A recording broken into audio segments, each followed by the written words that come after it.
राम जी हमारे बापू, सीता जी हमारी मैया, लक्ष्मण जी हमारे चाचा और हनुमान जी हमारे भैया।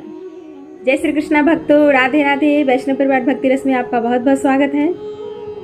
भक्तों, भगवान की सेवा तो हम करते हैं, लेकिन उनसे कोई ना कोई रिश्ता जरूर बनाकर रखना चाहिए। कौन है हमारे ये एक रिश्ता होना अनिवार्य होता है। जब तक हम भगवान से बातचीत नहीं करेंगे, उनसे जब तक हमारा कोई रिश्ता नहीं होगा, तब तक अपनापन कहाँ से आएगा, वो भाव कहाँ से आएगा। आइए आज एक सच्ची घटना पे आधारित ये कथा श्रवण करते हैं। इसके माध्यम से आप खुद समझ जाएंगे कि भगवान से रिश्ता होना कितना जरूरी होता है। एक गरीब बालक था, अनाथ था, उसके पास कोई नहीं था। एक दिन वो भटकते भटकते जंगल चला गया। कुछ नहीं मिला शहर में, भटकते भटकते जंगल चला गया। जंगल में देखा एक आश्रम है। आश्रम में एक संत रहते थे। उनके अनेकों शिष्य थे, उनको वो शिक्षा देते थे। बालक ने सोचा, आश्रम में जाता हूँ, क्या पता मेरी शरण वहीं मिल जाए। वहाँ गया, संत के पास गया। संत बहुत दयालु थे। बालक ने कहा, प्रभु जी, मैं भी इस आश्रम में इन शिष्यों के साथ रहना चाहता हूँ।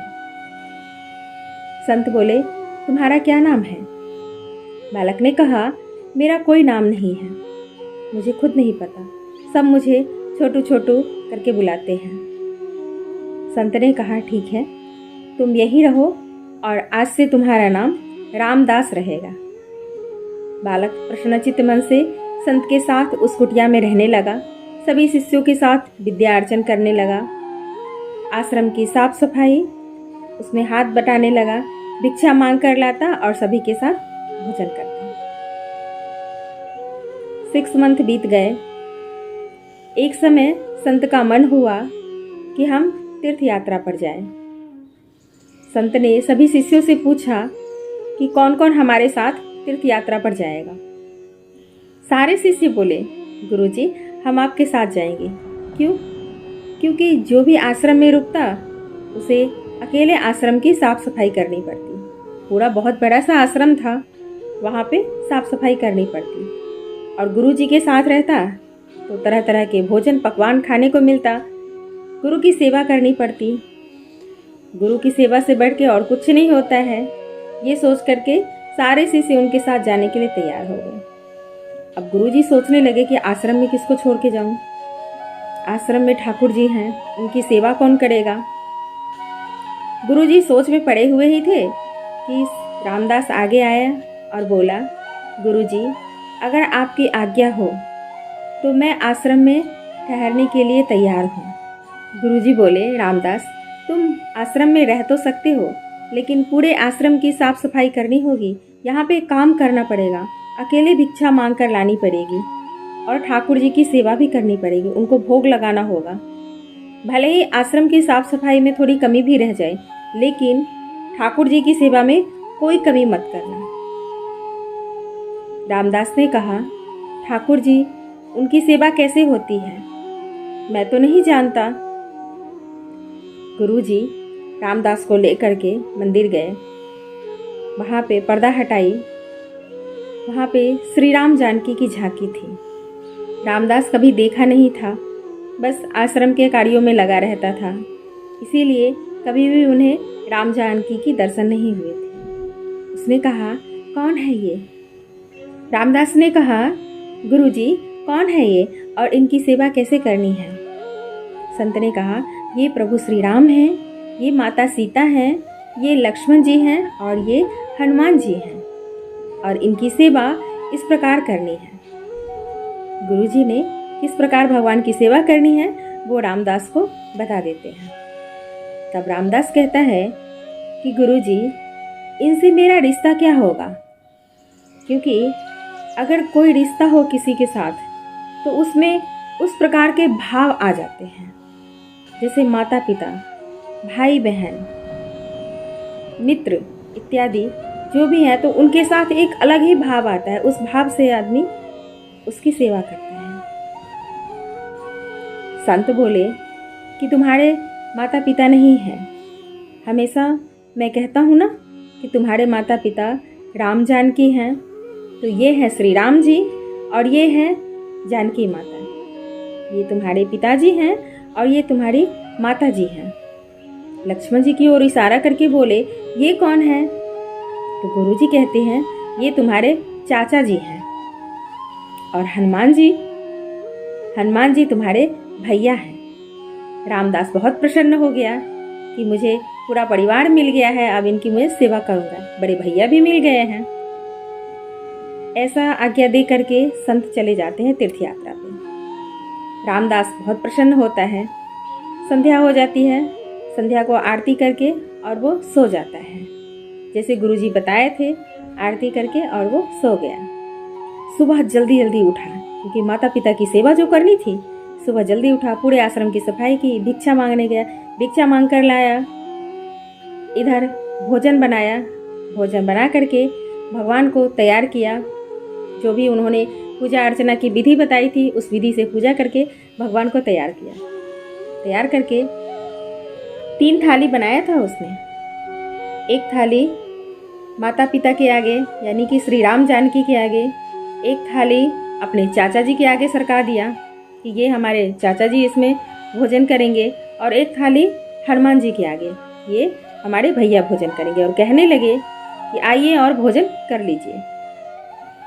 थोड़ी देर इंतजार किया, भजन करने लगा, जो भी उसे मंत्र आता था उसका जाप करने लगा। आंखें खोल के देखा, थाली वैसी की वैसी पड़ी थी। रोटी सब्जी बनाया था, वो वैसी की वैसी पड़ी हुई थी। अब क्या करे? इसने कहा, अभी नया नया रिश्ता बना है, इसलिए लग रहा है ये मुझसे शर्मा रहे हैं। तो उसने क्या किया, मंदिर के बाहर आके बैठ गया और पर्दा लगा दिया। सोचा कि एकांत में भोजन ग्रहण करेंगे। बाहर बैठ करके भजन करने लगा। थोड़ी देर बाद पर्दा हटा के देखा तो देखा रोटी वैसी की वैसी पड़ी हुई है, भगवान की प्रतिमा वैसी की वैसी पड़ी हुई है। अब वो परेशान होने लगा, घबराने लगा, मैं क्या करूं? लगता है मुझसे गलती हो गई, गुरुजी आएंगे तो बहुत डांटेंगे, भगवान की सेवा में कोई कमी रह गई, मुझे सेवा नहीं आया करना। अपनी गलती समझ करके बहुत परेशान हो गया और बोला कि इस जीवन को ही मैं ख़त्म कर देता हूँ। अगर भगवान भोग नहीं लगाएंगे, भूखे रह जाएंगे तो गुरुजी नाराज़ हो जाएंगे, और गुरुजी अप्रसन्न हो गए तो सब कुछ खत्म। ऐसा सोच करके उसने आत्महत्या करना चाहा और बोला कि नहीं खा रहे हो ना, जा करके भगवान जी को धमकी दे दिया। नहीं भोजन कर रहे हो ना, ठीक है, मैं जाता हूँ, इस पहाड़ी से कूद करके मर जाऊँगा, मत करो भोजन, रहो ऐसे ही, ना मैं रहूँगा और ना मैं सुनूंगा। ऐसा बोल करके चला गया पहाड़ी की ओर। दंदनाते हुए पहाड़ी पे चढ़ने लगा। अब प्रभु क्या करे, बालक नादान, माता पिता हैं, दया आ गई। हनुमान जी को आदेश दिए कि जाओ उसे बचा कर ले आओ, उस बालक को वापस लेके आओ और बोलो कि हम सब साथ बैठ के भोजन करेंगे। जो ही वो बालक पहाड़ी के ऊंची चोटी से कूदने वाला था, तभी हनुमान जी उसका हाथ पकड़ लेते हैं और कहते हैं, अरे मत कूदो मत कूदो। बालक कहता है, आप कौन, यहाँ कैसे आए? हनुमान जी कहते हैं, इतनी जल्दी भूल गए? मैं तुम्हारा बड़ा भाई हूँ, तुम्हें बचाने आया हूँ, माता पिता की आज्ञा से आया हूँ। अब रामदास क्रोधित हो गया, इतनी देर से मैं बोल रहा था कि भोजन कर लो, तब तुम लोग भोजन नहीं किए, और अब जब मैं यहाँ पे इतनी ऊंची चोटी पहाड़ी पे मरने के लिए आया हूँ, तब आए हो बचाने के लिए? हनुमान जी बोले, माफ कर दो भैया, चलो माता पिता की आज्ञा है, वापिस चलो, साथ में बैठ के भोजन करते हैं। रामदास आए, राम जी भी प्रकट हो गए, सीता मैया भी प्रकट हो गई, लक्ष्मण जी भी प्रकट हो गए, बैठ के साथ में भोजन करने लगे। हनुमान जी भी बैठ गए। थोड़ा थोड़ा रामदास के लिए छोड़ दिया। रामदास बहुत प्रसन्न कि माता पिता का प्रसाद मिल गया खाने के लिए। प्रसन्न चित्त मन से फिर आश्रम के कामों में लग गया। दूसरे दिन भी ऐसे ही हुआ। भगवान को भोग लगाने के लिए दिया, भगवान तुरंत प्रकट हो गए, डर के मारे कि कहीं मरने न चला जाए। भगवान भोजन करने लगे। तीसरा दिन बीत गया, चौथे दिन बीत गया। जब 1 हफ्ता हो गया तो रामदास थोड़ा खिन्न सा हो गया कि इस कुटिया में है तो हम 5 जने, लेकिन काम मुझे अकेले करना पड़ता है। माता पिता का भी तो कुछ कर्तव्य होता है काम करने का। माता भी काम करती हैं, पिता भी काम करते हैं, लेकिन इन लोगों को तो देखो, सिर्फ मंदिर में विराजमान रहेंगे, सेवा करवाते हैं, कोई काम धंधा नहीं करते, सिर्फ खाते रहते हैं। सोचा आज इनसे बात कर ही लेता हूँ। गया भोजन की थाली लेकर के, भोग लगाया। जब भोजन कर लिए, थाली हटाकर पानी दिया, भगवान पानी भी पी लिए। उसके बाद कहता है, आज मुझे आपसे कुछ ज़रूरी बात करनी है, पहले मुझसे बात कर लीजिए, उसके बाद प्रतिमा बन जाइएगा। राम जी ने कहा, बोलो बेटा, क्या बात करनी है? बालक कहता है, एक बात बताइए, माता पिता का भी कुछ कर्तव्य होता है कि नहीं होता है? कुछ काम धंधा करते हैं कि नहीं करते हैं, कि सिर्फ दिन भर खाते रहते हैं? राम जी ने कहा, हाँ काम करते हैं। तो फिर आप लोग बैठे रहते हैं, कोई काम धंधा नहीं करते, मेरे कामों में थोड़ा भी हेल्प नहीं कराते हैं। तो राम जी बोले, बोलो क्या काम करना है? रामदास ने कहा, बापूजी, माता का कर्तव्य होता है रसोई संभालना, तो आज से रसोई माता सीता के हवाले। लक्ष्मण जी, आप सब्जी तोड़ कर लाएंगे। भैया हनुमान जी, आप लकड़ियों का व्यवस्था करेंगे, कहीं से भी लकड़ी लेके आएंगे। और श्री राम जी ने कहा, मैं क्या करूँगा? तो रामदास कहता है, आप पत्तल बना दीजिएगा, भोजन के लिए थालियाँ तैयार हो जाएगी। राम जी ने कहा, जो आज्ञा पुत्र।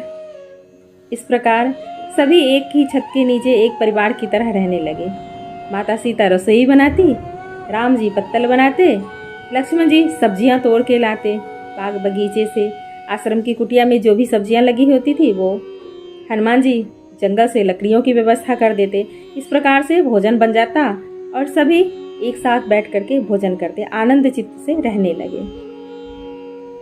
रामदास अपने आश्रम के कामों, साफ सफाई, झाड़ू पोछा करता। इस प्रकार 6 मंथ व्यतीत हो गए। 6 महीने बाद जब संत वापिस आते हैं अपने शिष्यों के साथ, तो सबसे पहले अपने ठाकुर जी के दर्शन के लिए जाते हैं। सुबह सुबह का टाइम था। जब दर्शन के लिए गए तो मंदिर में प्रतिमा नहीं, प्रतिमा गायब। अब संत क्रोधित हो गए कि कहीं रामदास प्रतिमा बेचकर खा तो नहीं गया। गए रामदास के पास तो देखा रामदास झाड़ू लगा रहा है। पूछा, पुत्र ठाकुर जी कहाँ गए हैं?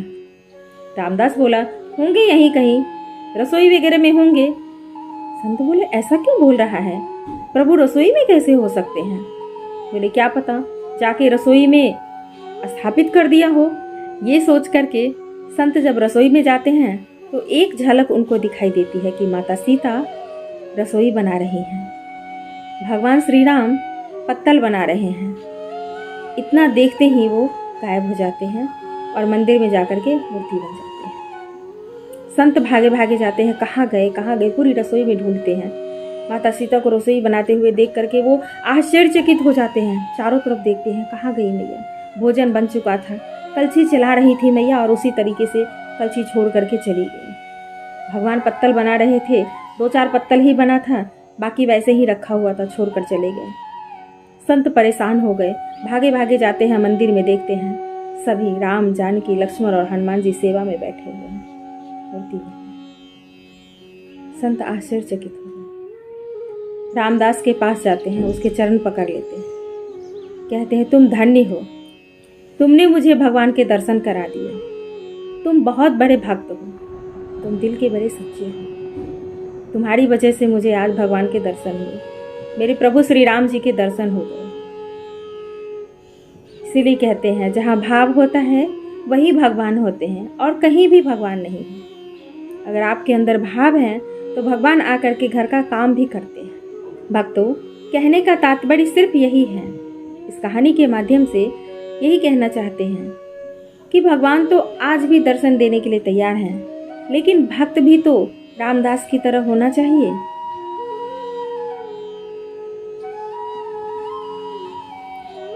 राम जी हमारे बापू, सीता जी मेरी मैया हैं, लक्ष्मण जी हैं चाचा और हनुमान जी मेरे भैया हैं। इस प्रकार का भगवान के साथ रिश्ता भी तो होना चाहिए, वो भी सिर्फ कहने के लिए नहीं, हृदय से। मिलते हैं नेक्स्ट वीडियो में, तब तक के लिए जय श्री कृष्णा, राधे राधे। प्लीज़ चैनल को अभी तक आपने सब्सक्राइब नहीं किया तो प्लीज़ चैनल को सब्सक्राइब कर लीजिएगा और इस वीडियो को अपने दोस्त के साथ शेयर जरूर कीजिएगा ताकि उनको भी अच्छी अच्छी जानकारियाँ प्राप्त हो सकें।